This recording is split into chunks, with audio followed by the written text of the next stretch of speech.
Rooted in 19th and 20th century anarchism and the civil rights and anti-war movements of the 1960s, Fag-Rag was a leaderless publishing collective.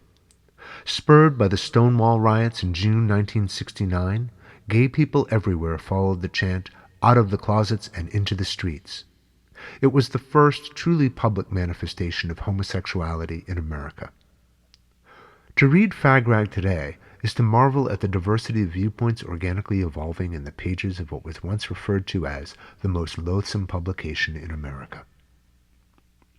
Fag-Rag was Boston's unique contribution to gay liberation. The large number of colleges and universities in Massachusetts lent dynamism to the movement, as did the tradition of political rebellion in Boston dating back to the American Revolution.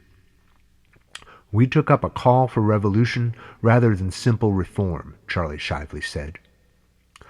Early lesbian organizers soon left the collective to form their own publication, Lavender Vision, leaving Fag-Rag, mainly gay male, in its focus. From its outset, Fag-Rag addressed a remarkable range of important issues: the alliance of church and state in maintaining laws criminalizing homosexual behavior, the rights and protections of gay prisoners, prejudice on the part of doctors and psychiatrists that often resulted in homosexuals being incarcerated in mental hospitals, subject to shock treatment and even lobotomies.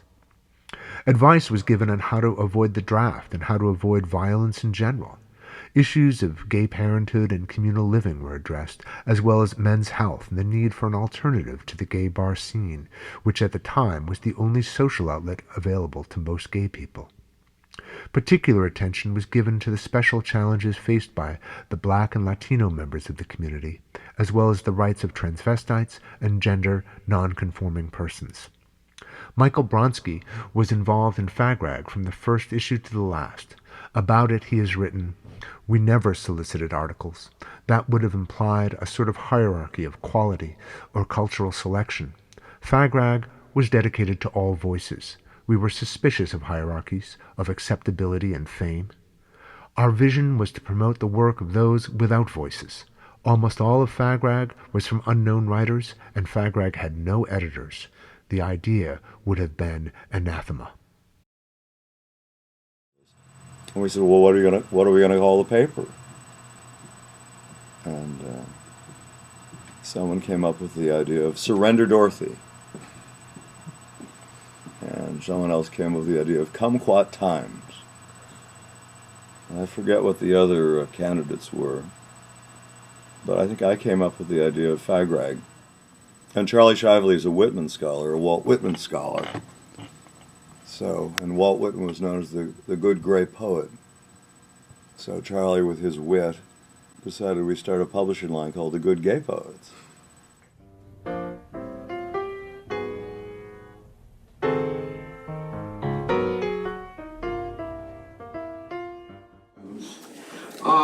I only wanted to just speak very briefly about Behind the State Capitol. To my mind, it's an answer to Robert Lowell, who wrote about living on Revere Street. And the problem of Revere Street on Beacon Hill was the Irish moving in, bringing down the real estate values. But on back of the hill, there were all of these sort of scallywags, people like Steve Jonas, African Americans, and there was a large Italian community that got wiped out of the West End. There were gay bars, there were, what do you call those places where the women dance nude? And what? Strip bars. There were a lot of strip bars. There were all these things, and this was during Prohibition even. So there was everything you could want. And so they tried to wipe it all out. And so John's book was called Behind the State Capitol. A number of us helped lay it out. And some of the parts in the book are just pieces of our underwear torn off and pasted down. It's relatively hard to get copies now because a SWAT team composed of the Boston Police and the fire department, they claimed they weren't doing it politically. They were only doing it because they were laid off, and they wanted to demonstrate how essential the police and the fire department were. They torched our offices and burn up most of the copies of that book, along with a number of other things.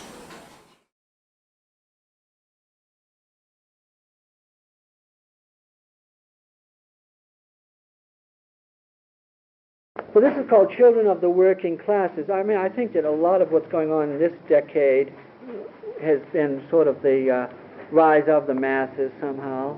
I mean, you see all kinds of anarchist manifestations, and you see the people's cries. I feel I shall have to be punished for writing this, that the omniscient God is the rich one, cared little for looks, less for art, still kept weekly films close for the free dishes and scandal hot. Somehow, though got cheated in health and upon hearth, I am one of them. I am witness not to Whitman's vision, but instead the poorhouses, the mad city asylums, and relief work lines. Yes, I am witness not to God's goodness, but his better or less scorn.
Good evening. I am the worst possible apostle, but I want to announce to those who might watch this in the distant future and to acknowledge amongst ourselves tonight that we find ourselves meeting as a community for the first time since the election of Donald Trump. We gather at a moment that staggers us. We are mid-stagger. But I remind myself of what we reflected on at our Peace Caroling event last week, that staggering is also what a chorus does, to allow itself to sustain the momentum and life force of the whole, and to foster a sanctuary of vulnerability and vitality for the individuals within it. We stagger our breaths like a chorus. We go in and out of the word, take turns going in and out of the struggle. But the word, be it freedom, be it truth, be it revolution, be it love, persists, like Baraka's boom, ba-boom, staggering defiantly, resiliently across the centuries. And while we stagger, we study the road ahead for openings and air holes, for odd kinships and previously unforeseeable formations, for possible new vectors of activism, resistance, and liberation. And we do all this with language, which is the only weapon that loves. As a beloved friend of mine and retired legal director of the ACLU wrote to the current legal director at 4 a.m. or so on November 6th, "It's a long road ahead for you. How can I help?" To which the current legal director of the ACLU said only 4 words in reply: "We ride at dawn." So saddle up, my friends. It's a long road, and we may want some models for how to sustain ourselves, how to collectively stagger and swerve. And I think we might just find one in the subject of our oral history this evening, the Boston-born Fag Rag Collective, a radical, unabashed, iconoclastic, egalitarian, idiosyncratic ensemble that had as one of its epicenters of activity the anarchic poet and Whitman scholar Charlie Shively. To help our conversation unfold this evening, I'm honored to introduce our fearless moderator, Raymond Foy. Raymond was born in Lowell, Massachusetts in 1957, give that away. As a teenage member of the Lowell Peace Action Coalition, founded by John Kerry in 1971, he often traveled to Boston for anti-war protests. During high school, he frequented the bookstores and record shops of Boston and Cambridge, the Hare Krishnas in Boston Common, and occasionally attended readings at the Stone Soup Cafe. He first encountered Fag Rag magazine at the Red bookstore on River Street in Cambridge, and eventually became close friends with Charlie Shively and John Wieners. He went on to edit numerous books of Wieners' poetry and serves as his literary executor. Raymond is currently preparing a 50th anniversary edition of what we just heard about, of John Wieners' masterpiece, Behind the State Capitol, a book that was originally published by Shively and the Good Gay Poets Press in 1975. As a part of his research, he's been unfaithful to us. He has been at the Beinecke, working his way through more than 100 boxes of materials at the Fag Rag collectives. I find no single noun contains him and his whirlwind of generous and generative activities. He does seem to be a verb. Please welcome Raymond Foy and our participants who hail from the West Coast to Cambridge to Berlin.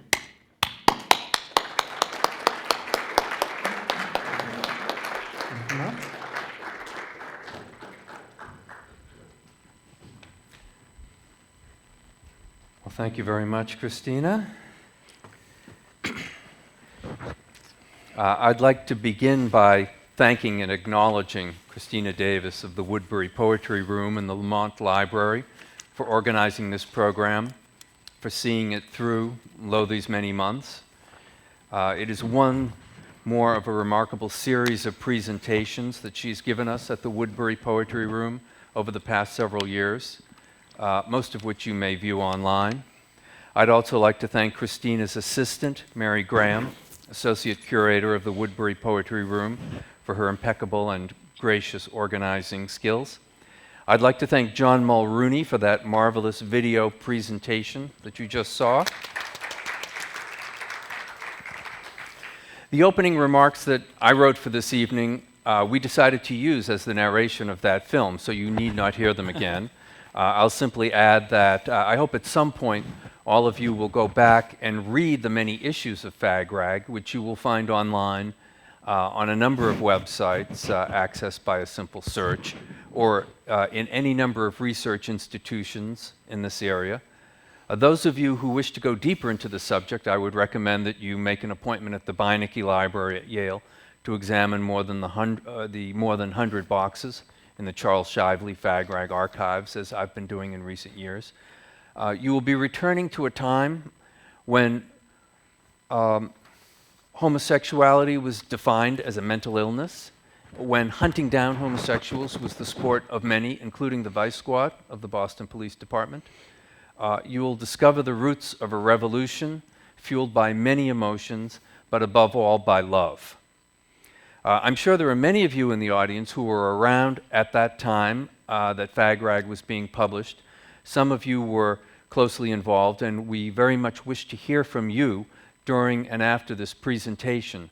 So please consider yourself a part of this evening's presentation. Each participant will now take 3 to 5 minutes to introduce themselves and their relationship to Fag Rag. Speakers will proceed in alphabetical order.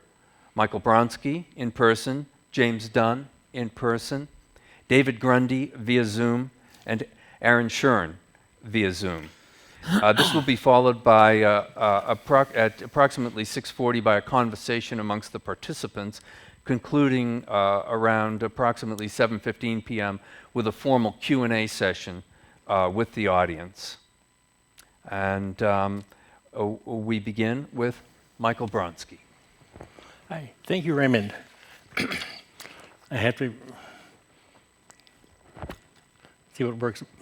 I think my glasses on and the text up close here. So that was a great introduction. I want to keep my remarks brief so we have time for discussion. It's a little intimidating to be on this panel with 3 notable poets. I feel sort of like a lion in a den of Daniels. I was involved with Fag Rag Collective from 1971 on and worked publishing many of the Good Gay Poets books and the Fag Rag books. I was a founding member of Boston Gay Review, which was a Fag Rag offshoot. I now teach women and gender studies at Harvard. Curious career move. And I fear some of you reading the official announcement for the event may be under two misconceptions. The first is that FAGRAG is seemingly presented as a literary magazine or a publication featuring the works of John Wieners, Allen Ginsberg, Gore Vidal, and others, which is not what was on John's wonderful film here. It's true that John Wieners actually had many poems in FAGRAG and others had almost nothing. We were not interested in famous names. It's what Charlie Shively called the death trap of respectability. I wanted to be clear that FAGRAG, which printed mountains of poetry, was not a literary magazine. FAGRAG had one mission, and that was literally to save lives.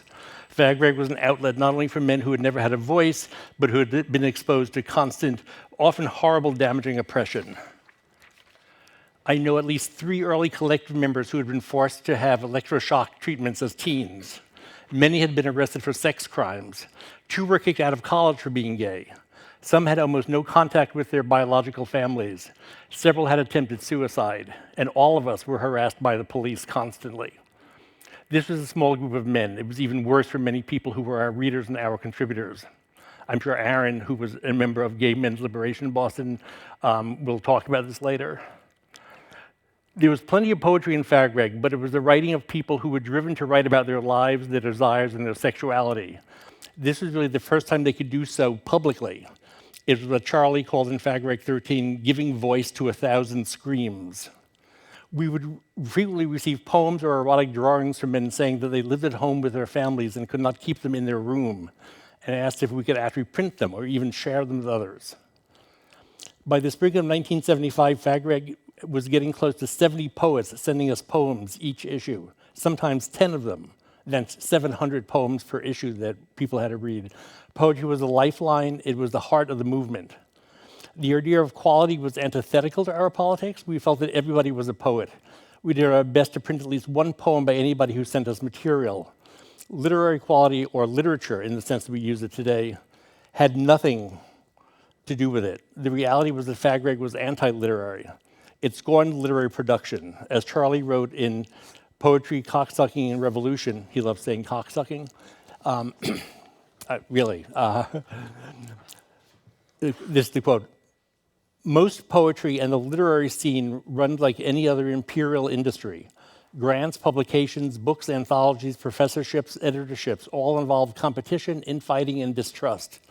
We should reject the whole idea of criticism.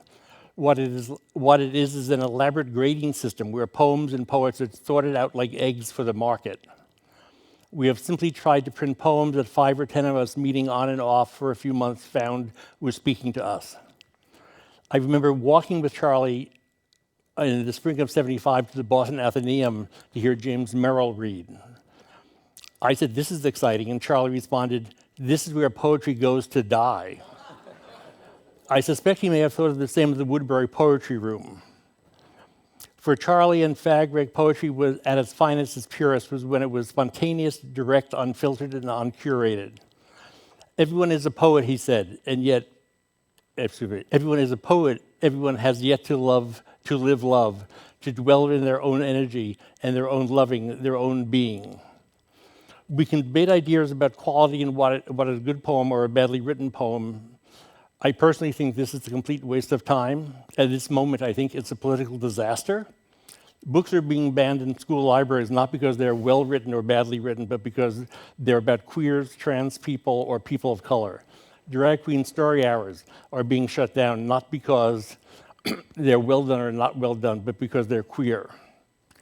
This is a quote from FAGRAG issue number 26, entitled, what is what must be destroyed. For 10 years, we at FAGRAG have been one of the few gay community voices that have constantly talked about power, how everything we do, relations, sexual relations, social relations, our way of organizing, even the products of our imagination demonstrate and reflect power relationships. The question, I think, is not quality, the question is power. So being from the 60s, I've always liked to hand out leaflets at all of my events. Marco, my friend Marco is here with some leaflets to pass out. The second misconception here is that this is an oral history in the usual sense of the term. I won't dwell on this very long, but a true oral history of FAGRAG would be with people who were involved with the publication.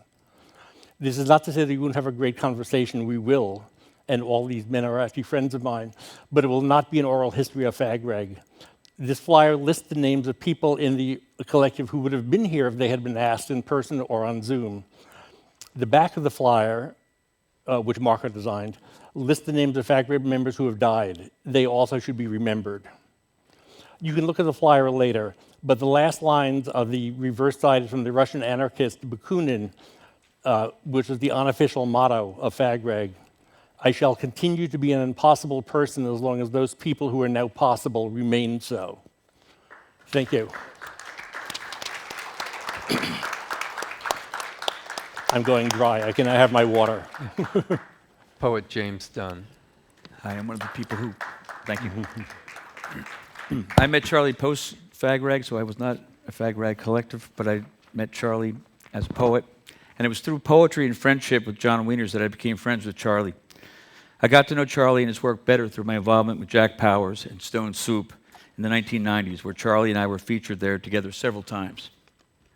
Stone Soup and its offshoot, the Beacon Hill Free School, have been important venues for both Charlie and John. In 1973, Wieners was the guest editor of Stone Soup magazine. I have a lot of books and various things you can take a look afterwards. Among the many poets he included beside himself, Joe Dunn, Steve Jonas, Lee Harwood, and Jack, he also included 2 poems from Charlie in the issue. When Charlie first wrote to Wieners while committed at Pilgrim State in 1969, he sent him a poem, writing to him as one admiring poet to another. It was the beginning of a lifelong friendship between the two that would last until John's death in 2002. Once Charlie found out I was a poet and a friend of Wieners, he accepted me unconditionally. We became good friends. In April 1997, we took a magical road trip. It was just the 3 of us in Charlie's old station wagon that smelled of wet dog. The trip was reminiscent of the road trip Charlie and John took with Allen Ginsberg and the VW Bug in 1972 to deliver a list of demands for gay liberation at the Democratic Convention in Miami. John's poem, We Were There /Playboy, is a beautiful, rollicking road trip of a poem, but the 10 demands for gay rights that Charlie had written to be delivered at the convention were brilliant and still resonate even more today. Charlie was a poet at heart, and he published throughout his life. As far back as his undergraduate days at Harvard, he wrote copious amounts of poetry. As Michael Bronsky points out in The Last Gay Liberationist, poetry was for him a form of sanity, a religious person might say salvation, that broke out of the mundane rigors of poverty, work, and the labors of the academy. His poetry was quite different from the influential post-Stonewall political theory essays he wrote. However, his mission as a poet and poetry publisher reinforced his belief that queer poetry should also be an act of revolution, not an assimilation into the existing hierarchy of the poetry establishment. He believed that, quote, poetry and art provide a way of being both political and culturally emancipated, of fighting the revolution and of realizing self-expression. Every faggot poet fights then on 2 fronts. You can't just be a queer poet, you must destroy the existing profession of poetry. You can't just be a good queer citizen, you must destroy the state. He created a community of poets through FAGRAG and associated publications devoted to a poetics of queer otherness, whose work by virtue of its very existence was an act of liberation, solidarity, and revolution. His dedication to poetry and other queer poets outside the mainstream remained steadfast throughout his life. Ironically, as he published a wide array of poets, he only published 1 book of his own poetry in 1975. His 3 unpublished manuscripts are being collected into 1 book and will be published soon. Charlie was a performative poet. His poems are sparse, surreal, and mystical, a rush of images that came alive, humming with a certain electricity when he read them aloud. Charlie was among the poets and the musicians who read at Allen Ginsberg's How at the Aerosmith Bar for WFNX, the radio station. The bar was packed with rock and roll crowd, and the whole reading was recorded to be played on the radio later. Charlie arrived late and was tasked with reading the footnote to How.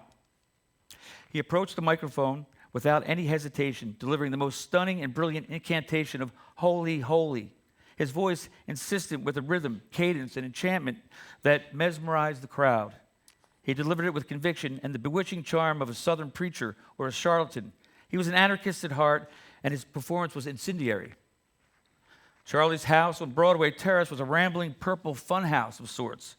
The beauty of Charlie was that you could stop by any time and he would greet you warmly in a terry cloth robe and would always be up for a visit with whomever I brought along with me. Charlie would regale us at all hours of night or day with his tales of sexual adventures and any discussion of politics, poetry, or anarchy. The list of poets and friends that came along to visit Charlie is long and varied. Many are probably in this room. But it was important to make those connections.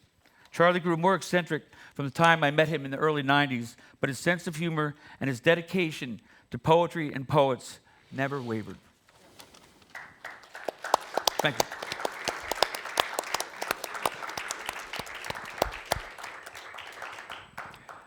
Our next speaker is scholar David Grundy, who's coming to us from Berlin. He's stayed up very late, and he's the author of an extensive study of queer poetry in Boston. So, David, thank you very much.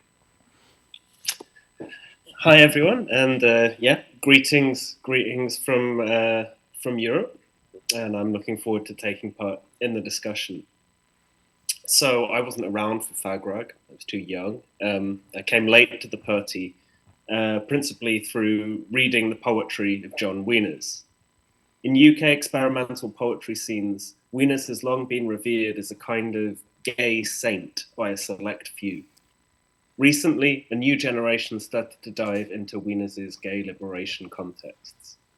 Nat Raha's important essay in Critical Flame led the way, along with work by Francesca Lizette, Seth Stewart, Robbie Dewhurst, and of course, Raymond Foy, Jim Dunn, and Michael Bronski, who are on this panel today. All of this sent us to FAGRAG, which was really a door to another world. Everything about FAGRAG is out, from the visual design to the content, bold, imaginative, experimental, and unashamedly anarchist.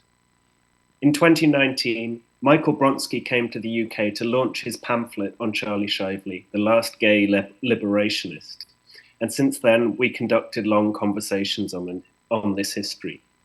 And in 2022, I visited Boston to hang out with Jim and others and to soak up the poetic feeling that still survives, despite all the years of gentrification and the cruelty of today's America.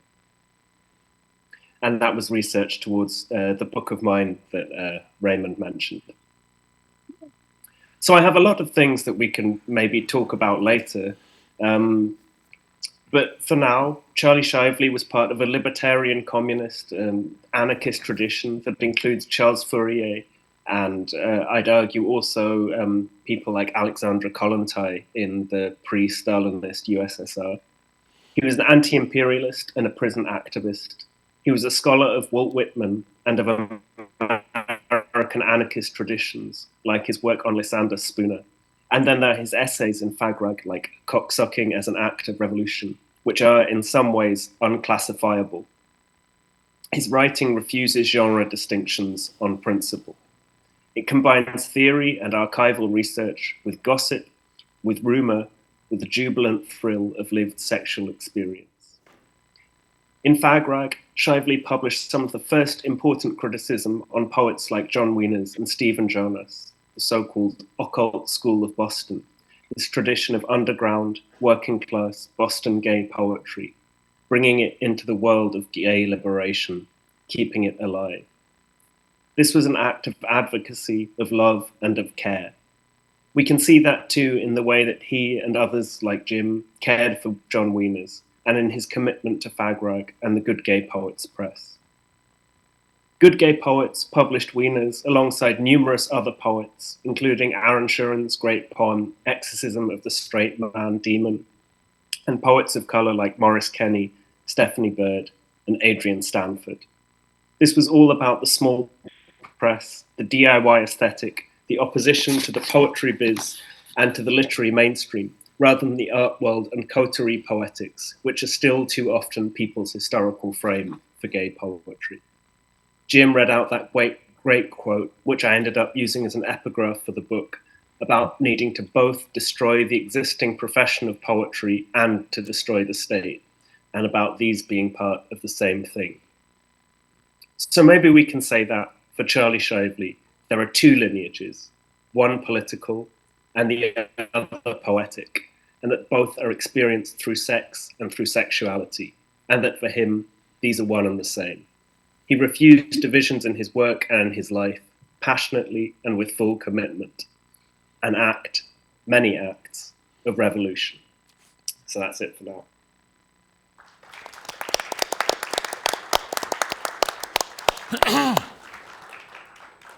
Our next speaker is Aaron Shurn, poet, who was part of FAGRAG issues 1 and 2. Aaron, you will tell us about that? Yeah, sure. I didn't work, I wasn't part of the collective, but I was published several times in FAGRAG.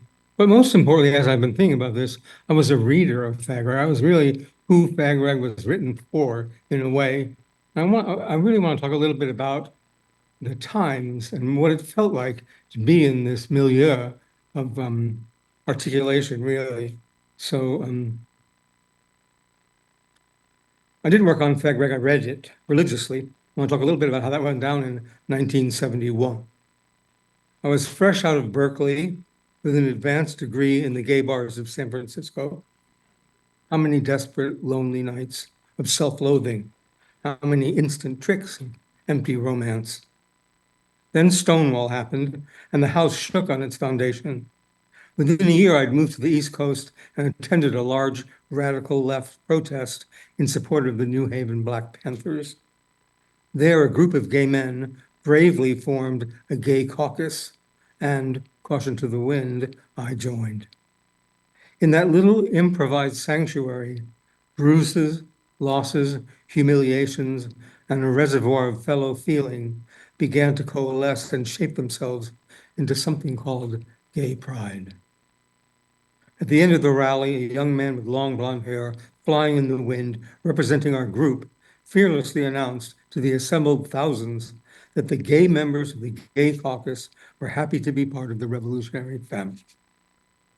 This gorgeous image of defiance was to me a revelation, never to be revoked. That I could be named out loud and my rage and furor could be turned away from myself and onto the racists, warmongers, and homophobes trying to erase me. I could be whole. I was reinvented. Enter FAGRAG. That's the spirit that was bottled and released by FAGRAG. I devoured every preposterous account, every daredevil rant, every takedown of orthodoxy, every philosophical skewer, every sexual boundary pushed, every terrible earnest poem, and certainly starting in 1972, every chapter of Charlie Shively's Cocksucking is an act of revolution. My innermost fears and fantasies were being aired and addressed without that bitter decapitator, shame. FAGRAG was born and thrived in this new dialectic, this new language, this new freedom, new knowledge, new audience, new eros, new ecstasy, new power. I would like to draw down this canopy over FAGRAG so you could see what it was part of, who used it and needed it, how history shaped it, and how it shaped history. Reading FAGRAG was not a passive experience. It challenged me, it outraged me, it disciplined me, it strengthened me, it made me laugh uncontrollably, and it turned me on. The paper was overt and subvert, and it was a growing part of what we would come to call the gay community. In fact, through its reporting and provocations, its social analysis and nose thumbings, its historical reconstructions and funky bare naked joy, it helped to make community. And for sure, it helped make me. So when we talk about FAGRAG, we're not talking about inert paper. We're talking about collective and individual action, about blasting through America's fractious underbelly with honor, pride, and some mind-blowing sex. We're talking about a living thing.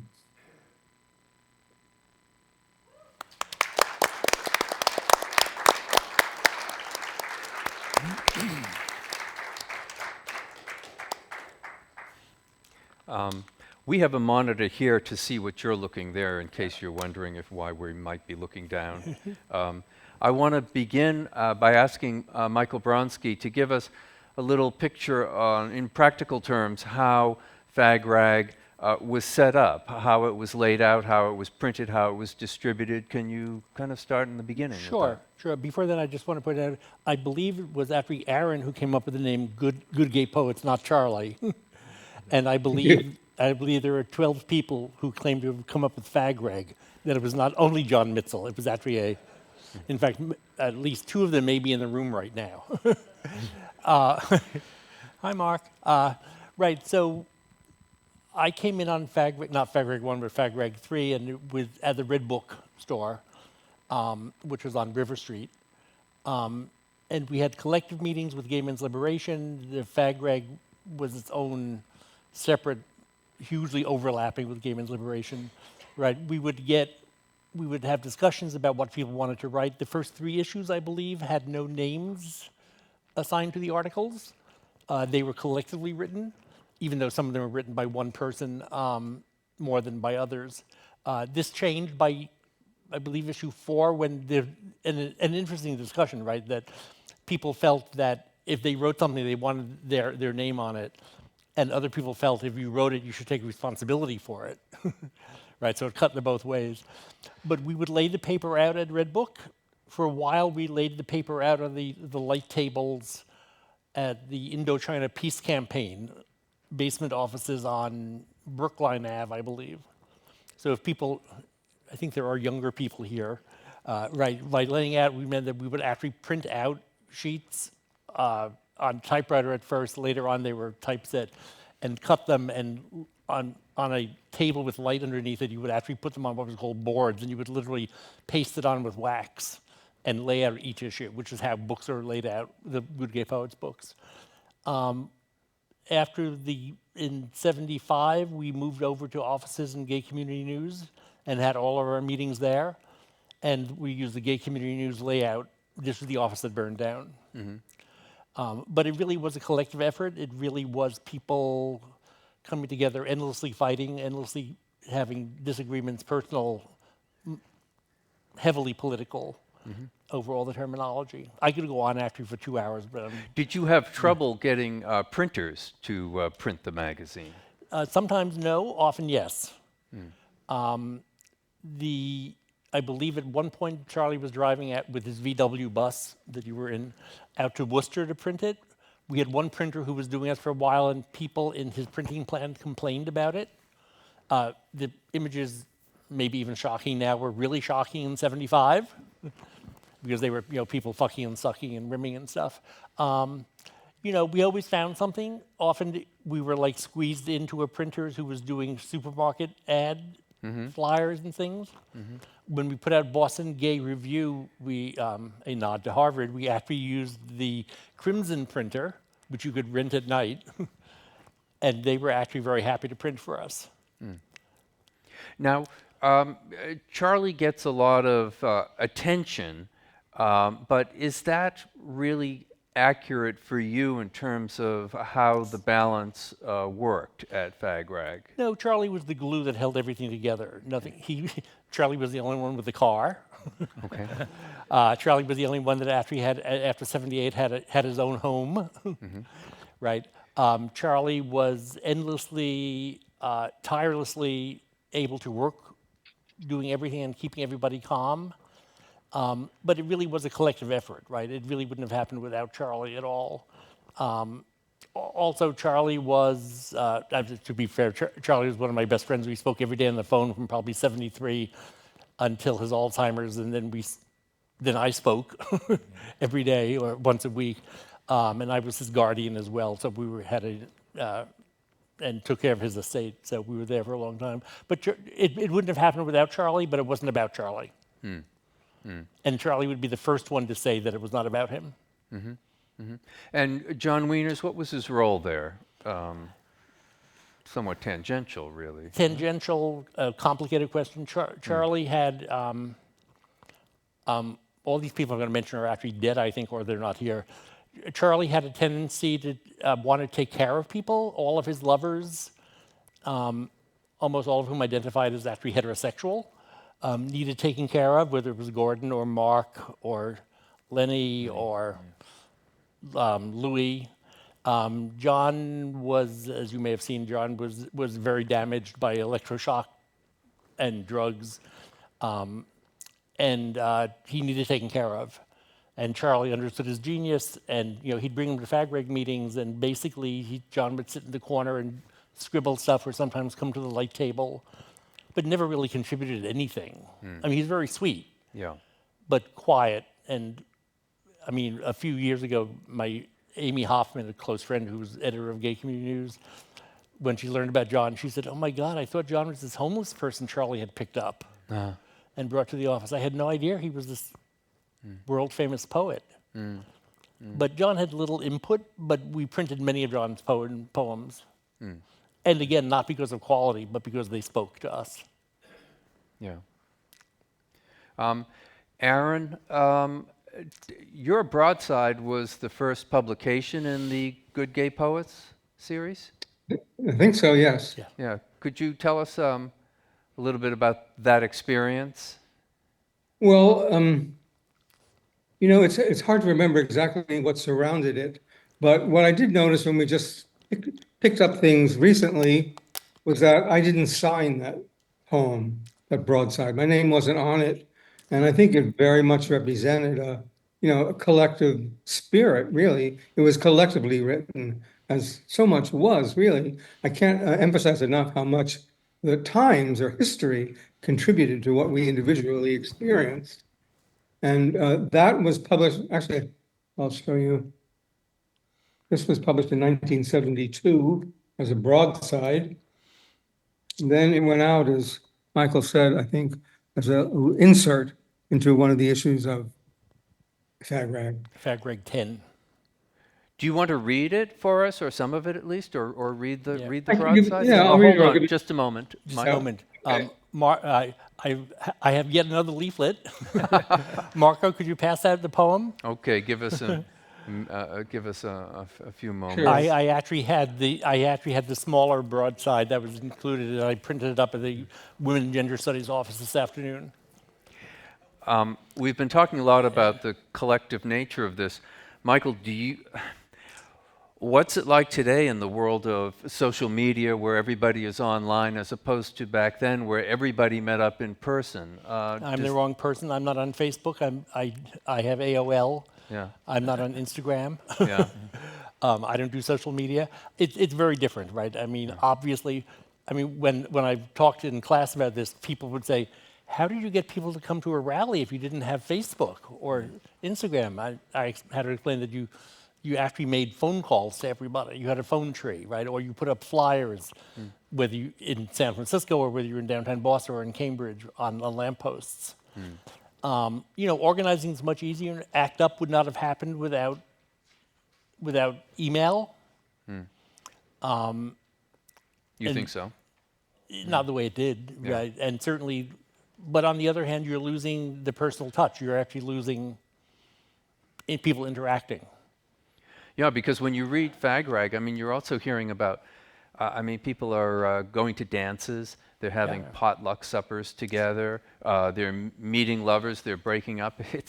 It's really kind of a beautiful picture of a community. So I had a student come to me 2 years ago who was a first-year student, and he said, can I come to your office and just talk about you with some things? And he wanted to know about what life was like after Stonewall. He was openly gay. And he said, "I really want to talk to you because I've never spoken to another gay man who was over the age of 19 years old." And I thought, well, you have on Grindr, but they lied about their age. But nevertheless, I thought, when I was coming out, I had friends who were at 18. I had friends who were 35. Yeah. I had not boyfriends, but men I slept with who were 30, 35, who taught me about gay life. I'm not sure that happens now, except on Grindr, which is a different thing. Does everybody have their poem? Okay, Aaron. When I was talking earlier about gay pride, one of the most interesting things to me was to imagine a time when there wasn't such a phrase as gay pride. Yeah. It wasn't possible. It hadn't come into being. So in a way, I see this exorcism as kind of a representative of the action of gay pride coming into being, really. So it's called Exorcism of the Straight Man Demon. You are just the kind of man who has always sucked me into loving him, the kind unable to feed me love back. You stuff me with your need and say it is my need. You stick your hardness in my face and say it is my softness. It is my softness. Go away. I have no more openings for hardness. Great man in me who I never wanted. Power spoon-fed me that I despised. To lord over, to judge and not listen, to thrust, not pull, to be hard and never yield. Look out, I expel you. You get the feeling of it. Very much indebted to women's liberation, too. I think that's good enough.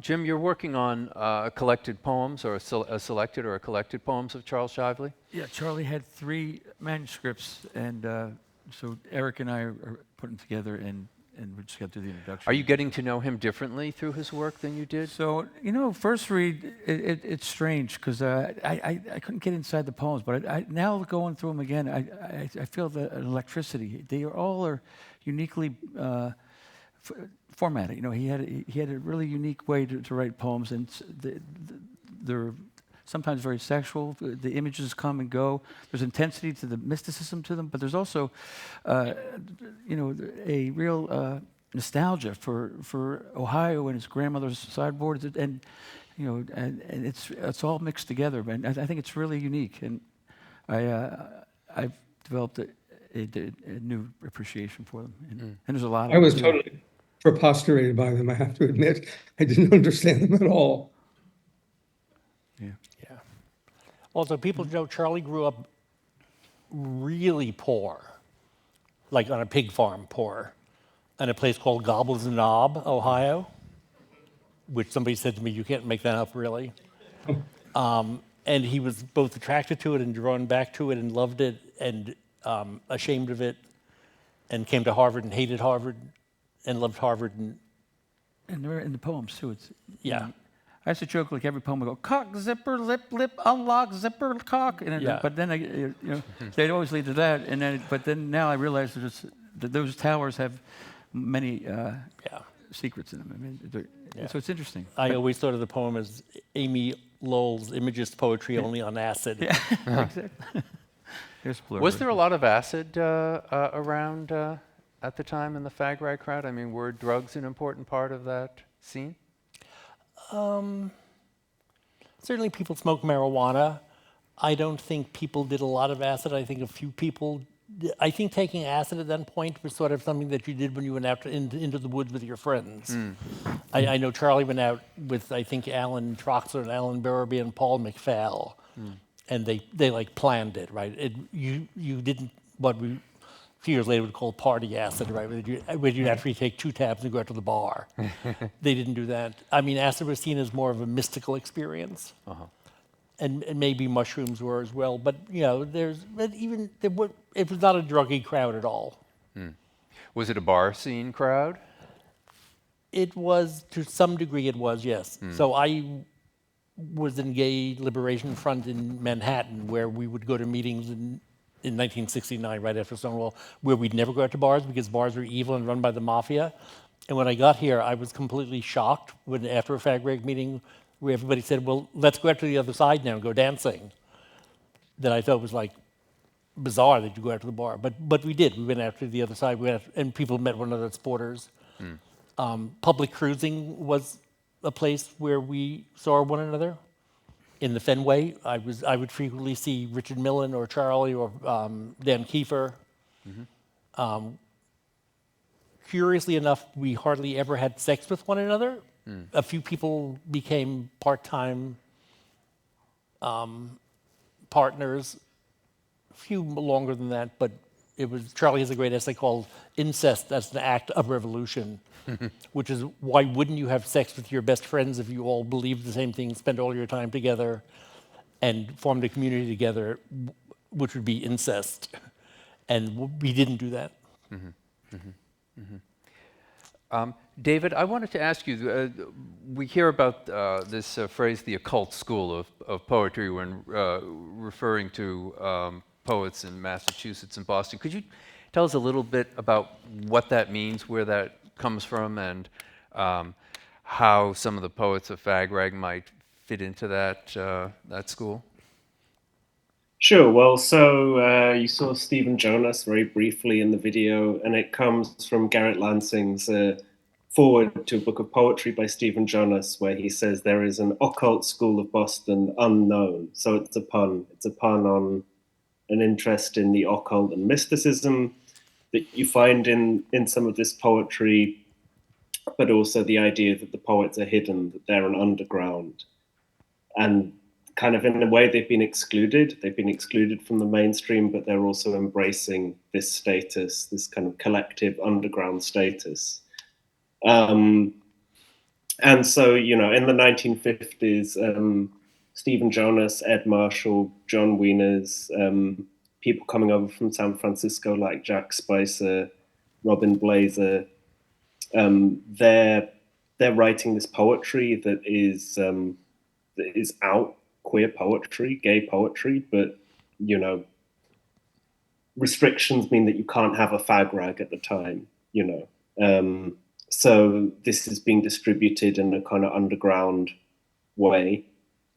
By the time fag rag comes along, a lot of those poets have sort of disappeared or died. Stephen Jonas, for example, Jack Spicer.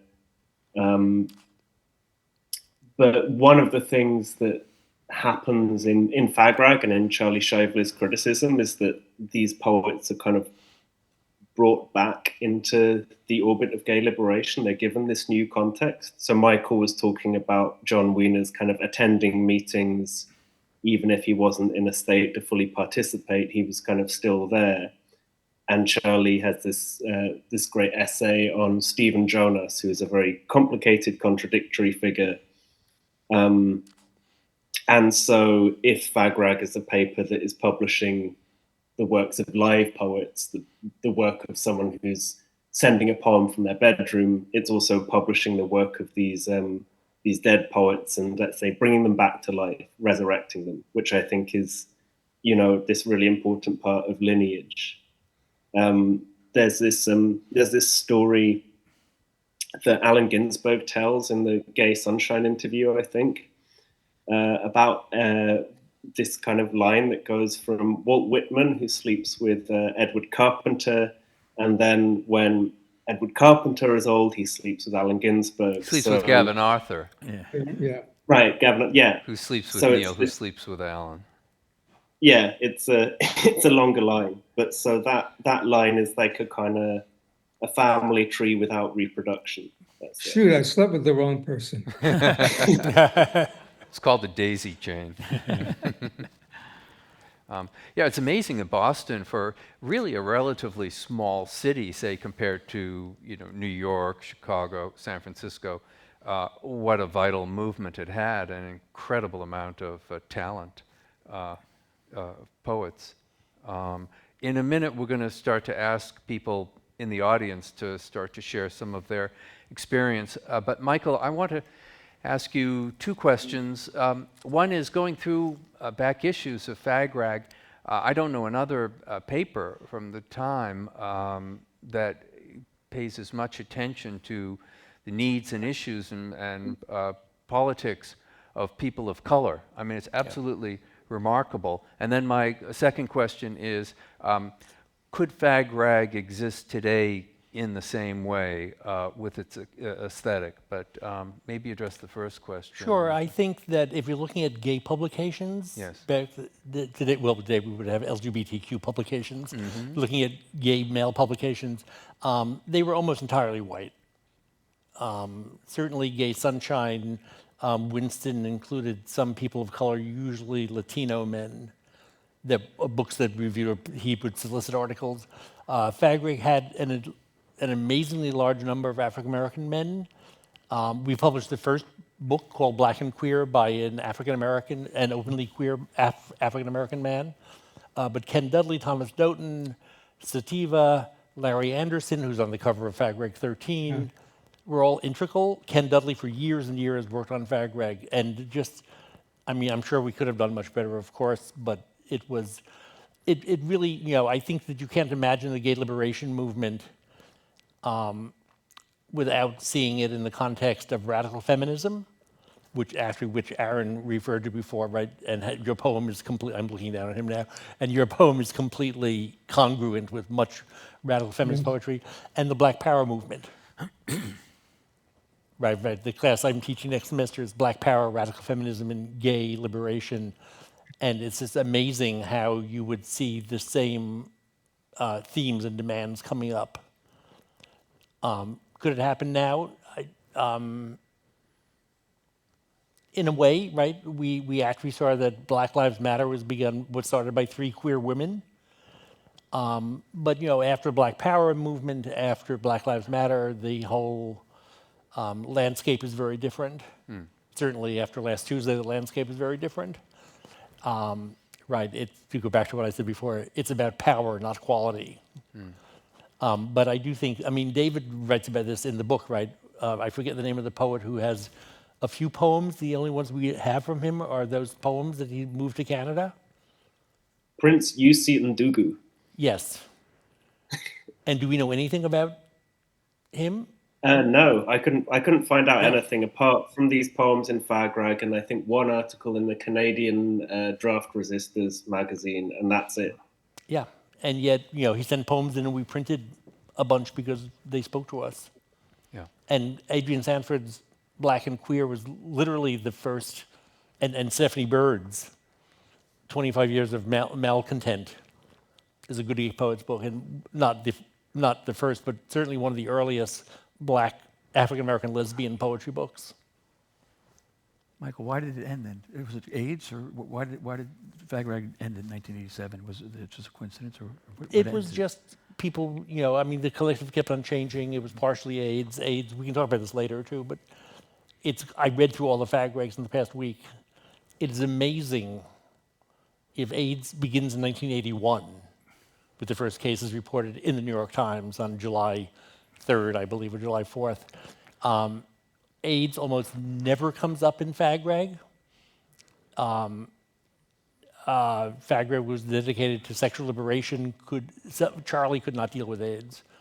I mean, I say this in the essay I wrote about Charlie, right, was that literally Charlie was out of the country when friends died of AIDS. Amy Hoffman once said, well, Charlie's going on another trip, someone's going to die of AIDS this month.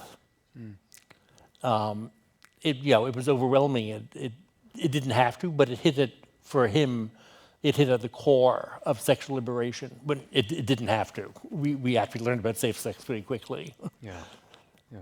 But it didn't, you know, but people, it was 87, right? People had died, people had moved away, things had changed. We were on the verge of the internet, kind of. Did you guys ever consider in the 90s to start it up again? You and Mitzel and Charlie, was it ever considered? No. No, we were all doing different things by that point.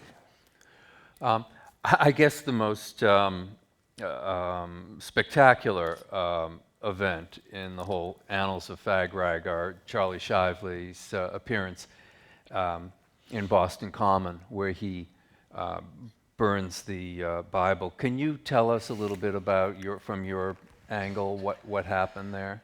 Sure, Charlie. This shows you the difference between the gay movement back then and now. That Charlie was invited to give a keynote address, and everybody knew who Charlie was. This was not going to be he was not going to do something nice.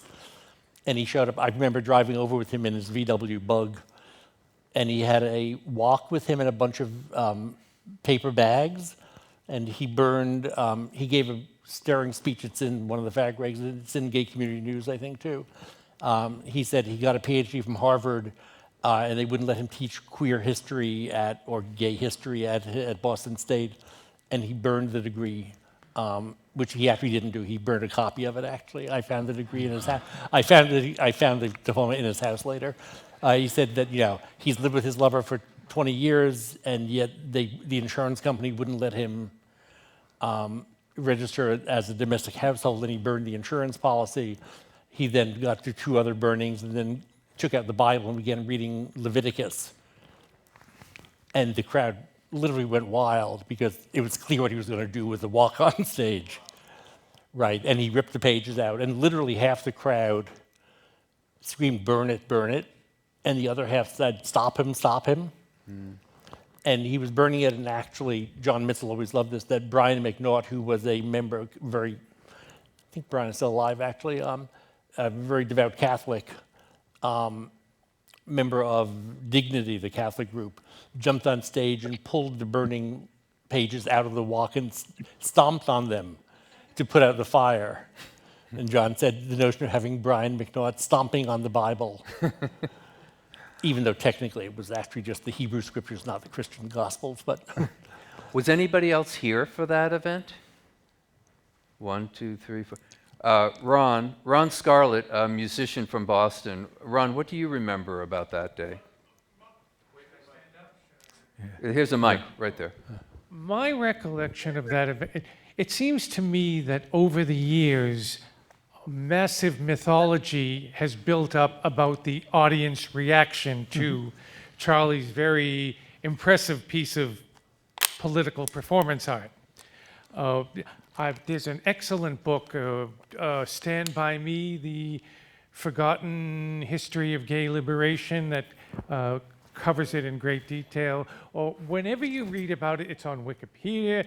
It's always said that there was a riot or near riot. There was not. No. There was not. There was a scuffle at the front of the stage. I remember the gentleman, I guess it's the Dignity person you said, in a tank top, a blue tank, jumping on the stage and knocking it out. But a good 75% of the crowd was confused as to what was going on. There was no large audience reaction. I mean, 75% of the people at these things don't pay attention to the speakers anyway. Not now and not then. I was paying attention, and I was having a hard time following Charlie's whole train of from where I was standing in the middle of the crowd. I could see that he burned a $1 bill, but I couldn't see what those other items were, and he was talking in this incantory voice, and I couldn't tell that it was his Harvard diploma, and later, of course, his John Hancock insurance policy, because they would not insure him and his partner or some such thing, which is ironic because today John Hancock is one of the large sponsors of that thing. But it wasn't a riot, but I do remember the man knocking the Bible down and stomping on it. And afterwards, things resumed after the stage was commandeered a bit by Dignity and so forth. But I also remember, I don't want to go on too long here, but I remember the final event, another very impressive event, aside from Charlie at that 1977 march, as we used to call them then, and rally, was a folk singer named Maxine Feldman, who used to close these events. She wore her trademark. She was a very early pioneer of women's music and gay music. She made one of the earliest albums, and her trademark was she wore a man's tuxedo, and she would perform, and she was a folk singer of the very 1960s ilk, and her closing number was We Shall Overcome. By this point, there couldn't have been more than 40 to 50 people left. This is about 4 in the afternoon. And she sang that, and everybody that was left held hands in a circle and sang this with her. And it was very spiritual, and it was very moving. I mean, I couldn't see something like that happening now with the massive throngs that attend these things.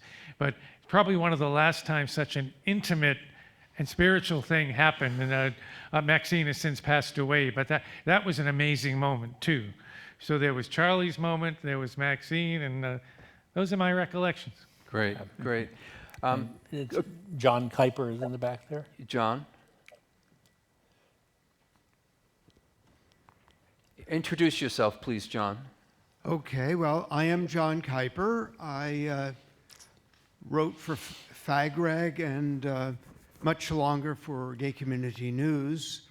And I was one of the organizers of Pride that year. In fact, I think I was involved in organizing, maybe the first 9 or 10 Prides until I moved to San Francisco for a few years. And I remember I was practically in the front row when Charlie burned his Bible, and was a witness to all the conflict that resulted. And then, of course, the pages of Gay Community News were full of commentary from all sides about whether they supported the burning or whether they were adamantly opposed. And at one point, I was gotten a little tired of all the controversy, which dragged on for, I think a couple of months. And I finally wrote a letter saying, called an agnostic ho-hum, saying, as an agnostic, I really didn't care one way or the other whether Charlie burned his own Bible or not. And I got attacked for that in a subsequent letter. So it was a really charged period. And also there was a parallel controversy because this was the, just after Anita Bryant did her thing in Dade County and repealed the gay rights ordinance. And they had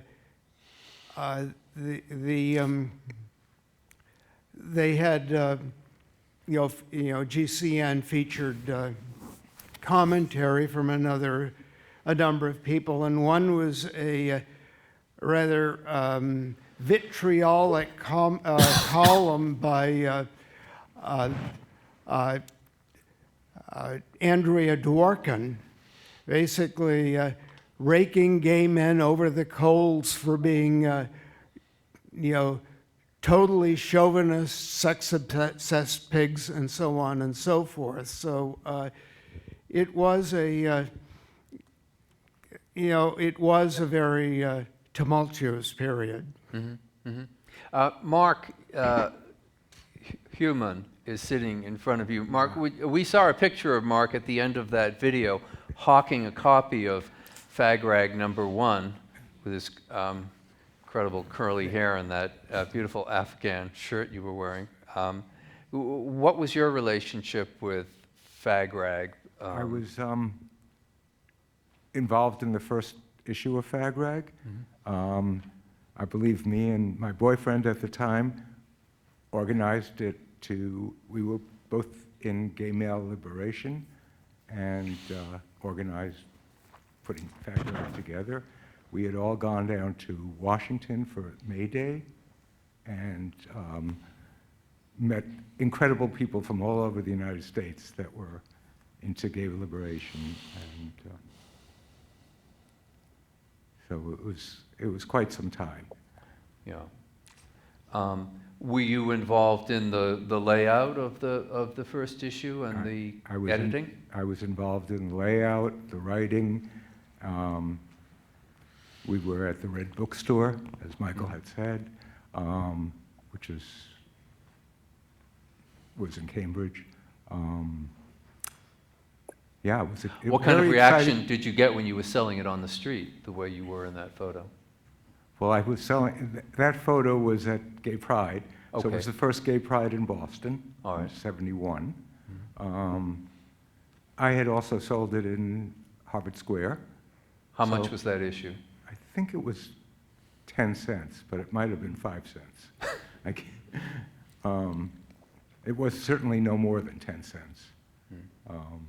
A lot of it was because Charlie had a job and money and paid for a lot of it. And everybody else sort of wasn't working or... Don, do you want to say, could we pass the microphone down here to Don Wellman? Great. Just so you can see me, I'll sit down so I can talk. I was actually a member of a family that included 2 gay men and 2 gay boys, and these men were acknowledged, approved foster parents. To our house, we met in St. Croix. We met many men and many young men in St. Croix. The leader of our family was named Tom Reeves, and I think his name should appear in the history of FAGRAG. Like Charlie, he wrote long, anarchist-inspired essays, and under his leadership, we held an event called, by some, the Boston Boise event.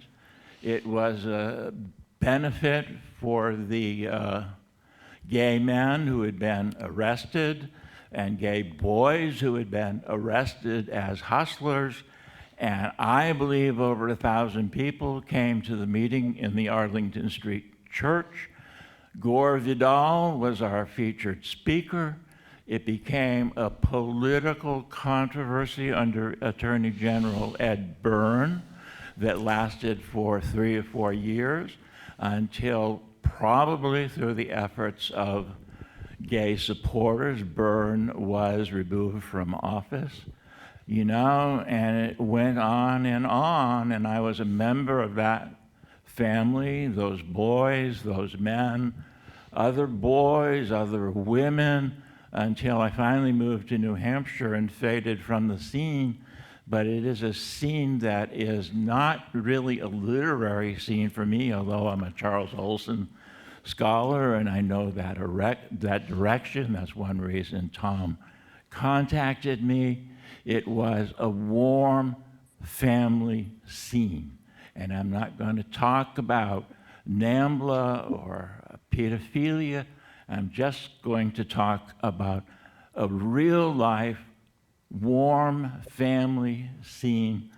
One thing that strikes me now, it's a weird thing, when they had to destroy a lot of FAGRAG material and pornography, Michael came up to my house with 3 or 4 boys, and they started burning all that old material. And now when I drain my spaghetti, I can see the scar marks where Michael burned his negatives. That was the degree of oppression around 1983. I think that was maybe the most severe if you were a gay activist interested. I mean, I taught in schools. I went to schools. We were trying to be supportive to the needs of gay men and gay boys without being overtly sexual about any of it. And it's a scene that has totally disappeared. It has disappeared even from gay pride because we were talking about boys 14 to 17, not young men who were voters. I think we've had a severe repression of the sexuality of teenagers, and it's one of the great scandals of our time, and it leads to these sort of NFL phenomenon and Trump phenomenon, and I wish we could be open and loving again. Thank you. Well, thank you. I mean, a lot of it is moved, simply moved online. I mean, if you go on to something like Instagram, TikTok, there's just as much sexual predation. There's a lot more sexual predation related to children and youth than there was in those days. Who else has had experience with FAGRAG or the movement? I know one of the things that Charlie organized a great deal of was confrontation with the Boston Vice Squad. I mean, this was really a kind of terrorist organization. I mean, they were around terrorizing gay men everywhere. You probably remember in Boston Public Library, over 100 gay men were arrested in one year by the most, bold entrapment. Straight men were being arrested. It got to the point where gay men were afraid to go into the Boston Public Library. And Charlie organized with others, organized a number of protests against this. And I mean, he was always meeting these people head on, wasn't he? Yeah, yes, I would say, I just remember this, my favorite placard somebody had for that demonstration was a placard that said, faggots are not cop suckers. Because the police would go undercover and stand at urinals. You wonder what sort of police wanted to go into men's rooms, take their dicks out in urinals to entrap gay men. But it was quite scandalous. And what's your take on the fire on Bromson Street of the GNC and Fag Rag, the Good Gay Poets office? I actually personally do not think that Fag Rag and GCN was actually targeted because they burned down, they set many fires around town. This is in the New York Times, if you can check it out. I think it was sort of coincidental, devastating to us. I mean, I got the call Amy Hoffman called me at 6:30 in the morning. I went right over, I called Charlie. We did news conferences. You know, I think people experienced it as like completely homophobic. And it wasn't an experience, but I don't believe it was actually by those people. There were cuts to the firemen and police, and this was a group of renegade firemen and police who were supposedly committing arson in order to point out the fact that you needed these people who were laid off. Yeah, sort of a... Jim? When I visited Charlie in the late 90s, he took me, had a filing cabinet, and in it were copies of the hardback version of Behind the State Capitol. When he opened them, it still had the flame licks on it. Oh, I have a copy, yeah. And then they wanted to reprint Behind the State Capitol, but Edward Brothers Printers threw away the negative. They were supposed to keep the negative for 3 years, and it was very difficult getting that book printed. They didn't want to do it, and finally they did. And Charlie wanted to reprint it, and when he went back to the printers in, I guess, 76, early 77, they had thrown the negative away. So we are bringing it out next year, a small press called The Song Cave, and that is John Wiener's magnum opus, and everything we're talking about is in that book, and it's an extraordinary work, and it's his last major work, and he was 41 years old when he published it. And how old was John when he died? John was 68 when he died. He was. Yeah. After he died, we went back to visit Louisa. Louisa and Charlie were good friends. I think they went to school together from Louisa Solano from the Grolier. They didn't go to school together. They both worked at Widener together. Oh, that's what it was. So yes, we went back to John's after the wake, and we just hung out there. And as I was walking in, I saw Natalie Portman, and I looked at her. I was about to say something, and she had a look on her face like, "Don't say anything to me." So I walked in and said, "Charlie, I just saw a movie star." He's like, "Well, that's appropriate."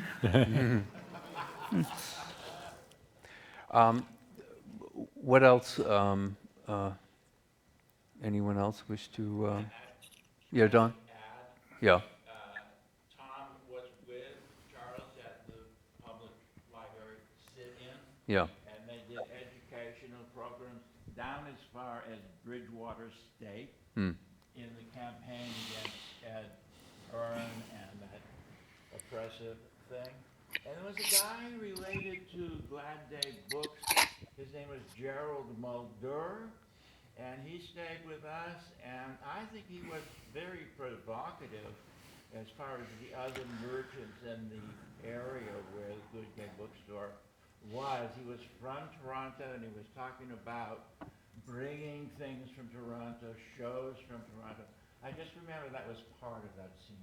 Were you ever infiltrated by the FBI? I do have a story. Okay. It was unclear. There was somebody who came to, it must have been around Fag Rag 12 or 13. This guy showed up, Bill, I think his name was, and he was sort of weird. I mean, he didn't seem to quite fit in, and he didn't come out to the bar later, and he didn't, but he was always there, and he was contributing, and we always had the suspicion that he was infiltrating from the either the police or the FBI. And Mitz and I went to Charlie and we said, we really think Bill is a plant. We don't know what to do about it because it doesn't feel right. And Charlie, who had this very drawly Ohio accent, said, well, yes, I see what you mean, but he's really the only one that's doing any work. I really don't, and what do we have to, what's he going to find out? We put it in the paper. Right. I think not, although, to be fair, many other feminist groups, black power groups, and gay groups were infiltrated by police and by the FBI. Yeah. And people were arrested, and certainly leftist anti-war groups. So I don't want to diminish that, but I do believe Bill may have just been a little bit odd and didn't like to go out dancing later. Yeah. Also, I didn't. You want to ask me a question about Fagrag's politics? Yes. Yes. So I have yet another leaflet to hand out. Okay. Which is Fagrag's 10 demands for the Democratic. Oh, I love this. Oh, it's already handed out, right? So I would just say, urge people, not now because we're talking, but to look at it, because I pass it out during class, and literally every time I pass it out, people read it, and somebody says, none of this came true, except the war in Vietnam ended.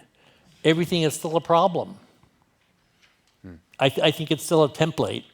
Oh, it could have been written yesterday. Yes. It's unbelievable. Yeah. I particularly like number 3, where people shouldn't be discriminated against because of how they dress, and in fact, the government should actually encourage creative dressing. Yes, in the military as well. And in the military dresses, as well, yes. Dresses yes, in the military, yeah. Yes. Thank you, Marco. Ron, do you want to say anything else about the scene in Boston, the gay scene as you knew it when you were coming of age and going to the bars? And I mean, what about the drinking age? We talked about this recently, the fact that the drinking age was 18. Hold on, let's get a mic. Yeah.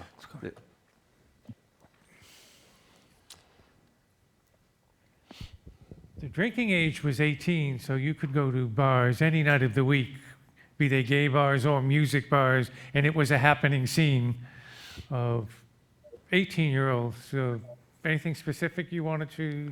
No, it's just, I think the gay scene would have been a little bit different, or it was different when the Reagan put the national drinking age up to 21. It was very different. Before Reagan put it up to 21, Massachusetts Governor Ed King, former head of Massport, if anyone remembers Ed King, circa 1979 pushed it up to 20. Dukakis had pushed it down to 18 in 1972 as a direct result of the Vietnam War. Yeah, if you could fight in Vietnam, you should be able to have a drink. You could drink a beer. When it was pushed up to 20, this proliferation of things called juice bars appeared. There was one called Union Station on the corner of Tremont and Boylston. That was the sleaziest place. There wasn't a night that there wasn't an ambulance out in front or a police car. It had been the old Astor movie theater. And they were licensed only to show movies, and now it was a juice bar, in quotes, because the people who were 18 and 19 could no longer go to bars that served alcohol. But since they were only licensed to be a juice bar, the way they got, to show movies, the way they got around that and were an establishment with dancing and such, was somebody found an old print of, I don't know if it was 2001, A Space Odyssey or something, in the basement of this place. So they ran it constantly on the dance floor to fulfill the requirement of showing movies. And I don't think... Was it a speakeasy? Were they serving alcohol? Probably. People brought their own, probably. But the point is that during the 18-year-old era, it was a very vital scene. And to go back to what you were saying before, people met in person, and it was a very vital, happening scene. It was almost like cafe society in Paris in the 20s or something like that. Yeah, yeah, The first gay bar I ever went into was Tingsboro, New Hampshire, and or was it Tingsboro, Mass? And my AP English teacher was there, and a couple of other from Lowell High School, and yeah. Aaron, do you want to? What was it like when? I mean, can you draw a parallel between gay life in San Francisco as you knew it and gay life in Boston? I mean, how were they different? Well, you know, I mean, I'm a very partial devotee to San Francisco, and how can I describe this? The gay life in Boston was fine. It was mostly centered around a couple of gay bars, but also I do remember the Gay Liberation Front, I think that's what it was called, was very active. And I had just come from Berkeley, and my tenure at Berkeley was from the free speech movement to People's Park. So I was very much radicalized at that point, and it was a very healthy, welcome space for that. I too went down to Washington for that Gay Day in 1971 with a group of people from Boston.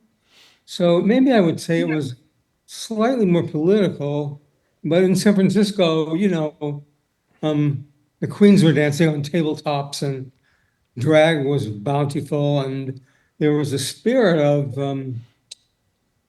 newness, of excited newness that was part of San Francisco that I didn't recognize anywhere else. So I don't think Boston had that. It had something a little more solid.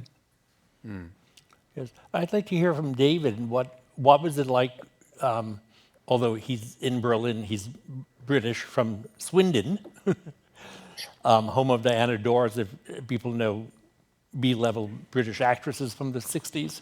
What was it like researching something that's completely unlike British culture? When you I think it's also, Fag-Rag? Yeah, it's also the break in time, because, you know, there's kind of, to put it crudely, pre-AIDS and post-AIDS as kind of generational shifts. And so I think coming back to that earlier work and seeing the aesthetic and the politics behind it is kind of exciting in that way. At the same time, like you were saying, I think that some of the demands, like the Democratic Convention demands, which are like modeled on the Panthers' demands, they feel very contemporary. So like talking about, if not prison, kind of what would be called abolitionism now, right? Like activism around prisons, activism around the military, opposition to kind of imperialism, all these things, those actually feel quite contemporary. So in a way, time kind of comes around in a circle, or things kind of change. I guess part of the thing is, right, I'm not reading this as something that someone's given to me on the street. It's like you have to go to an archive to look for it. So that experience of looking through archives is obviously quite a different experience, because it exists now beyond like the social climate it came from. But that's its second life, right? That's its kind of, that's the way it will continue into the world and continue through the writing. And I think that's also why the poetry is important in that sense. But I also think in terms of just like the visual aesthetic of it, just looking at it, the way it looks, the design, it's not like crude and zine-y. It's not like kind of the zines that would come along later that had a kind of more crude or punky aesthetic. But it's also not like the more kind of decorative literary style of Gay Sunshine, which is, you know, the literary version over in San Francisco. We were talking at the beginning about kind of this anti-literary thing. So it's kind of interesting in that sense, because it's artistic, right? But it's also it kind of got this energy to it, and it's provocative as well.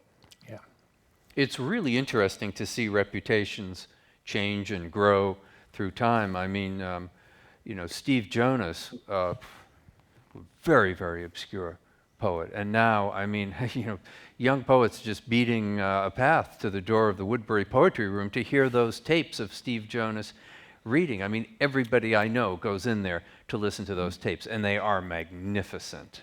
And John Wiener's incredibly unknown, forgotten, obscure. I mean, Yeah.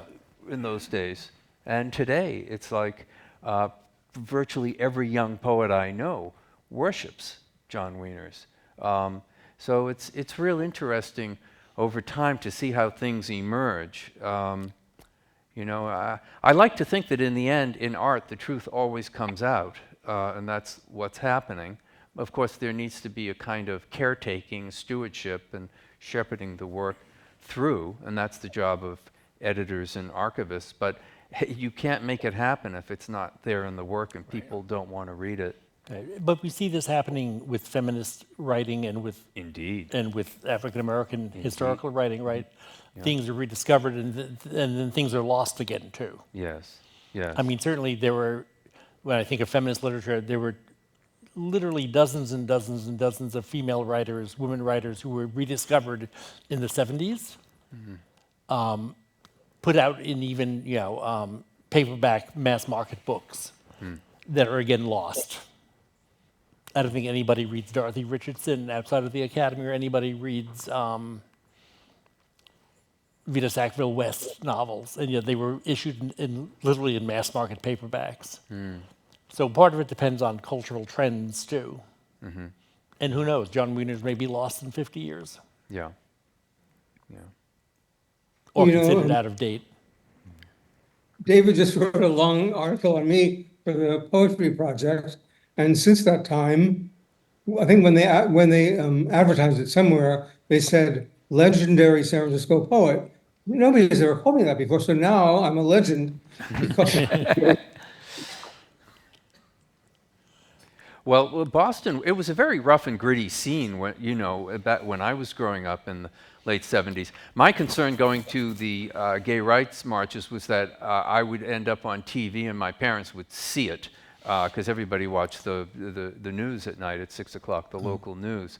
I mean, there was the combat zone was happening, and North Station. There were a lot of hustlers around. I mean, that's something that doesn't exist anymore. It was a very gritty scene. And when I moved to San Francisco in January of '77, my impression of the Castro district was this world that seemed to be, a gay world that seemed to be aspiring to the epitome of the middle class ideal. I thought it was incredibly bourgeois. And so that radical, gritty edge that I knew in Boston, at that point I kind of got into punk rock, and that made more sense to me. But I was actually very alienated from the gay world at a certain point. And this is something you see all the way through Fag-Rag and John Wiener's work. They're not just giving you some kind of party line. They're talking about what it's like to be old, to be ugly, to be ignored, to be, all of these things that people didn't want to look at, didn't want to admit that it was there. And Charlie, and it was always being put right in your face. I think if you spent more time at the Tenderloin in San Francisco and not Castro, you would have seen something more like the bus stations in Boston. That's true. That's true. Well, and I have to say, as gritty and rough and tumble as Boston is, as you're sort of making this presentation, I also can't help but think, thank God for rent control, right? Because you couldn't, people could live here. Yeah. Well, that's been true all along in the cities. Rent control is. And I have to say that you would not have the feminist scene in Boston. You would not have the gay scene and other scenes. My first apartment was on Putnam Avenue, close to Mass Ave. We paid $145 for 5 rooms. Yeah. In 1973. Everybody at Gay Community News and Fag-Rag, actually, except for Charlie, who actually bought a house at some point, lived in rent-controlled apartments. You actually couldn't live without rent control. That's right. And you also couldn't live without easily getting on, Mark can speak to this as an administrator, on getting onto welfare. SSI. SSI, yes. or what was called general relief. Yeah, right. There's an article in an early Fag-Rag, like Fag-Rag number 5 from '73, called Gays in Welfare, talking about this. Yeah. Ron? I forgot to mention one kind of, And when you asked me about the scene in the 70s, I forgot to mention something quite important, and it ties into Fag Rag. It was the youth groups, the gay, because I was, a teenager at the time, and even going to bars at 18. Bars were pretty much, as the film mentioned, the only option, and I was always seeking an alternative to bars, and there were youth groups in the 70s in Boston, but they were very loosely organized, and sometimes you wouldn't know from one week to the next if they'd even be there because they were so loose. There was a Committee for Gay Youth of CGY, sounds like a radio station, that started to be one of the first ongoing ones, but always with adult advisors who were known as counselors. After a while, those of us in the groups thought we could run them ourselves. So in 1980, Bagley was formed, Boston Alliance of Gay and Lesbian Youth, where we essentially, to use a word, overthrew the adult advisors and formed the first youth-run gay group in the country. And Bagley exists to this day as the first youth-run group and a model for all the others that sprang up. But essentially, we overthrew that, drew up a charter, the whole bit, and it became a much more stable youth group than the earlier loosely organized ones. Sometimes we met the early ones on the Boston Common because we had no place to meet. Yeah. But there was an youth group, alternative to the bars scene going on. It's a great acronym, badly. The Boston Alliance of Gay and Lesbian Youth. Of course, it's a bit outdated now, but I mean, how many letters are you going to have if you would use them all? So. Well, bars were, they were one of the only places where gays could meet up, and alcoholism was a very big issue in the gay world, and this is something that's addressed in Fag Rag. One of my favorite articles in Fag Rag, it's very early on, is gay yoga. And it's this guy it's not signed. I'd love to know who he was. If anybody knows who wrote that essay, Gay Yoga, please let me know. And he talks about his life in the bar scene, and he's looking for something healthier, and he gets into yoga. And then he talks about practicing yoga with his friends, and it's really a beautiful article. The bar scene, it cut both ways. There was a lot of alcoholism and drinking. Who else wants to say something? Mark's hand is up. Mark. Craig Smith wrote Gay Yoga. You knew him? Yes, I did. Yeah. You remember that essay then? I do remember the essay, and I remember taking yoga classes with Craig. Right. What's up? Where's Craig? I don't know. I've lost contact. And I believe he taught yoga at Brandeis when I was there, too. Oh, good. I also want to say that one of the earliest queer youth groups was called Lambda, and it was actually run by Larry Anderson, who was a Fag Rag collective member, and Stephanie Bird, who actually, we published her book, 25 Years of Malcontent. Was that different than Project Lambda, which was run by Randy Gibson out of the Charles Street Meeting House? It may have been connected to that, but certainly it was located at the Charles Street Meeting House when Randy and forget Randy's partner's name, Stephanie, I think. We're running it, yes, and it lasted for like a year or so. And it was state funded, or city funded. So was Project Lambda, Yeah. I'm always super interested in the sort of, This is Eric Lohman, who is co-editing the Charles Shively collected poems. Yeah, hey, thank you. I think Jim has this book as well, maybe not, but I'm always interested in how Charlie sort of transitioned to this really radical stuff, because he came from sort of a dark area. Do you guys know this weird book that he published, or was published of his, called Death in America? This is this weird hardcover book that's Charles Shively, and it's almost like written like a college student or something. Like it's. Oh, this is Charlie's. Yeah. Maybe he's his doctorate, or I don't know what. Or this is Charlie's doctoral dissertation. This is his doctorate dissertation. Yeah. I don't know much about it, but do you? Maybe you guys, if you know about it, can you elaborate on where it came from or what it was? He looked at. I actually have not only the published edition, but I actually have his typed PhD version. He looked at changing concepts of death in America from like 1600 till about maybe 1890 or so. No, I'm sorry, just up to the Civil War. And he was always going to continue it. I mean, the shame of it was that he actually didn't publish it as a real book. It was published as a hardcover dissertation, but it easily could have been a trade book. Yeah. But it would have been one of the first books on sort of writing about death in a serious way. In America, he was like literally 20 years ahead of other people. Yeah, he was way ahead. I found it at the Green Apple bookstore in San Francisco, and I didn't think it was him at first because I was like, this is very out there, you know? So, oh, cool, that's good to know. Yeah. Yes, people didn't know Charlie actually had a BA from Harvard, and he got an MA from University of Wisconsin, I think, or Madison, or Wisconsin, and then got a PhD from Harvard in history. He also wrote a thesis on Lysander Spooner, a very interesting 19th century American anarchist. Right. I mean, FAGRAG was an anarchist organization, was it not? With a small a, I think. With a small a, With a small a, right. I think many of us read anarchist thinkers, but there's a definition of anarchism that's really serious, and we were not that serious. But he had a connection to Bob Attilio and the Black Flag. You know that group that published John Wiener's Asylum, and him and Bob had a relationship. They were going to publish the essays together, but they thought they were too radical even for them. Yeah.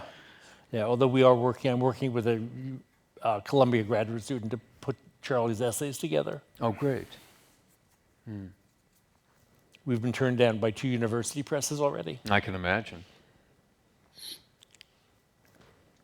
How do you deal with being in a university structure and teaching the material you're teaching? Do you have to be careful? Do you have to tiptoe? What do your students think of FAGRAG if you teach it? Well, I don't teach FAGRAG per se, right? Okay. We actually, I mean, at times I actually have, at Dartmouth, I actually used to pass out copies in class. People were, it ranged from intrigued to appalled. It's totally foreign to them. We do look at things like the manifesto of those 10 points and things, along with other radical material. You know, I have to say it is a little bit odd because I'm when I began teaching at the age of 50, I was the same age as everybody's parents, and now I'm the same age as their grandparents. You know, it's curious to be teaching things that you were involved in. Yes. Yeah. Yes. Hi. I was just Jenny Olson. Hi. Can I say this is Jenny Olson, the incredible filmmaker and curator, and she'll be here for this weekend and next weekend at the Carpenter Center. Tomorrow night at 7 o'clock here, and yes. Michael is co-introducing the program. Jenny. Thank you. Yeah, I was just looking at the list of all of the folks that are still around, and I'm wondering, is there a plan to do a broader oral history, talking to all of these folks on this list? Or is this just is this it? Yeah. I've been talking to the History Project, which is the queer history project in Boston, and we're going to start an official FAGRAG oral history recording people, hopefully both sound and image, beginning with the people that are on this list so that we will actually have a real documentation of the people that are still around. And if you turn it around, you'll see the number of people who are not around. Right.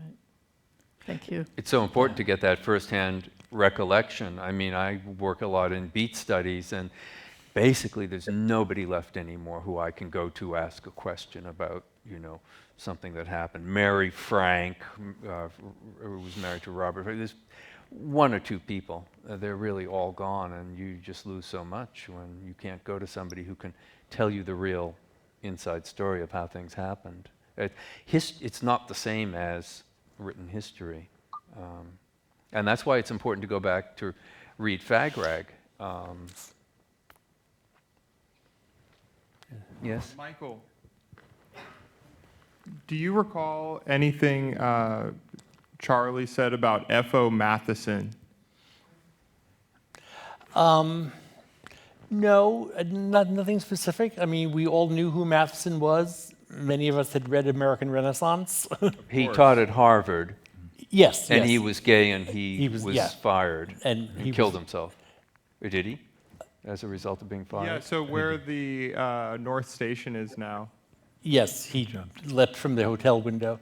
He was actually under, it wasn't that he was fired alone, he was under investigation less for being gay and more for being a leftist. Okay. And being close to being a communist.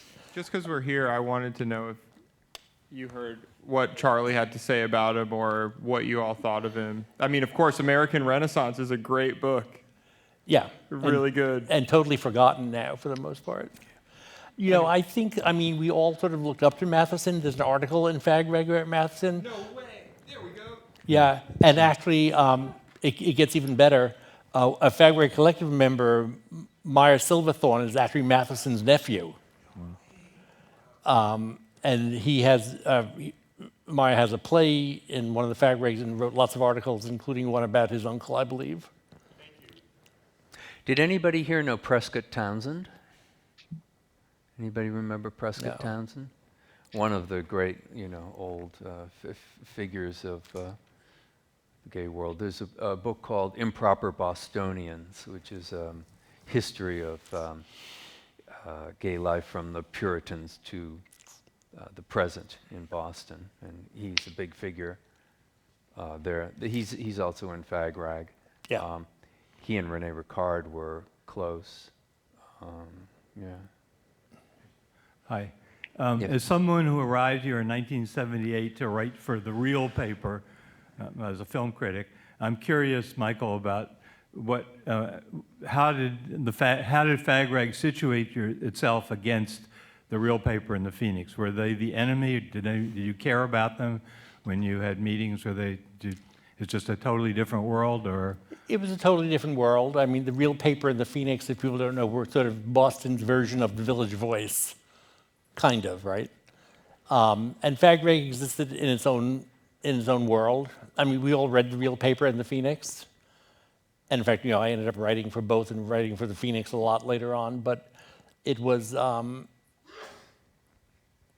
they were all alternative papers, but FAGRAG was very alternative. I mean, I don't think straight people ever read FAGRAG, despite Mark's best effort of hawking it in Harvard Square. But no, I think it's a great question because it does fit into the larger constellation, the larger matrix of what was being published. And FAGRAG was available at newsstands and in bookstores. It was available in Grolier's, it was available at Reading International, was available at Paperback Booksmith. Tower News in Lowell, Massachusetts. Yeah. It was around. Yes? Behind you. Yeah, I want to ask, I've been compiling a festschrift about Ron Schreiber and wondered about his specific involvement. We've had communication, Michael, how much he was involved with FAGRAG. Do you know Ron Schreiber? I do very well. He slept with my boyfriend several times. It was fine. I was sleeping with everybody too. Ron was very connected to good gay poets at times, not continuously, and he had poems in FAGRAG. He never really came to FAGRAG meetings, but he certainly was a major person in the Boston poetry scene, and taught at UMass and was good friends with Charlie from UMass as well. And Ron also wrote for Hanging Loose and these other magazines. He was a founding editor of Hanging Loose. Was he? Yeah. Yeah. What about Freddie Greenfield? We should mention Freddie Greenfield. Sure. What's your estimation of him as a writer? I mean, think he was kind of hard-boiled. I always thought of him as Boston's answer to Herbert Huncke. He was kind of a... Yeah, I think he's a brilliant writer. He writes stream of consciousness Freddie was an openly queer, from a devout Jewish family in Revere, became a boxer, became a heroin addict, In fact, if you get a copy of his book, Were You Always a Criminal? It's over there. The back cover is Freddie's rap sheet. Was he a jockey too? He rode horses, I think, too. He may have, Yeah, yeah. Fred, and he was a jazz aficionado, right? He was. Yeah, involved I in- really liked Freddie. I mean, I Yeah. didn't know him well. I was young, but you know, there was a dynamic in those days where between young people and old people, it was Yeah, yeah. mentorship. They were showing you the ropes. That's how you came out. That's how you forged relationships. Sometimes you slept with people, sometimes you didn't. But that was, and it was how it had worked for thousands of years, actually. Freddie was also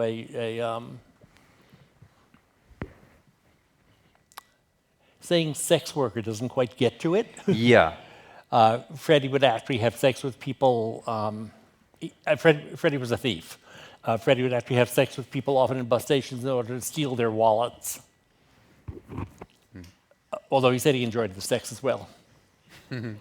He was on stage at the burning, and Yeah. in the introduction, Yeah. Charlie says the thing they learned the most that day was that never use a metal wok because they both burnt their hands. Yeah. Yeah.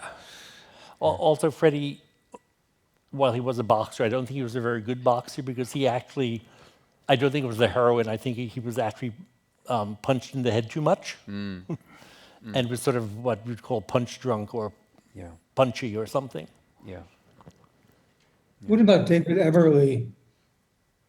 What's that? Anybody know? Who's From talking? the Great Poets? Oh, excuse me. I'm sorry. Does anybody know about David Everly from the Good Gay Poets? Who?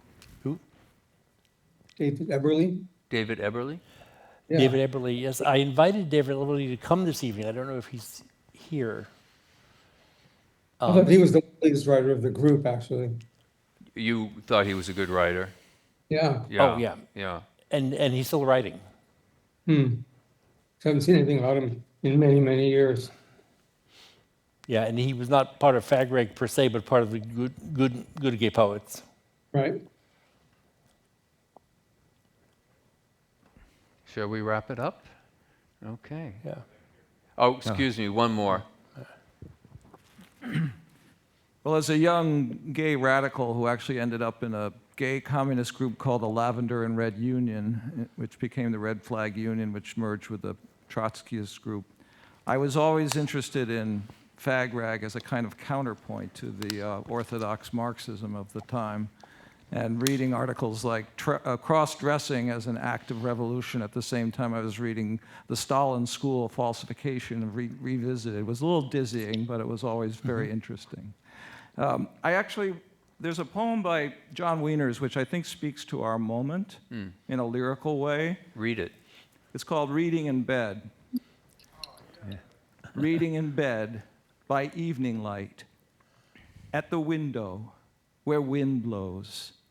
It's not enough to wake with morning as a child, the insistent urge of habit, sound to write a poem, to pore over one's past, recall ultimate orders one has since doubted in despair. Inner reality returns, of moonlight over water in Gloucester. As fine a harbor as the Adriatic, Charles said, before the big storm blew up to land, moorings, shards against sand, of memory at midnight. Ah, yes, the dream begins, of lips pressed against yours over waves, tides, hour-long auto rides into dawn, when time pounds a mystery on the beach to no death out of reach.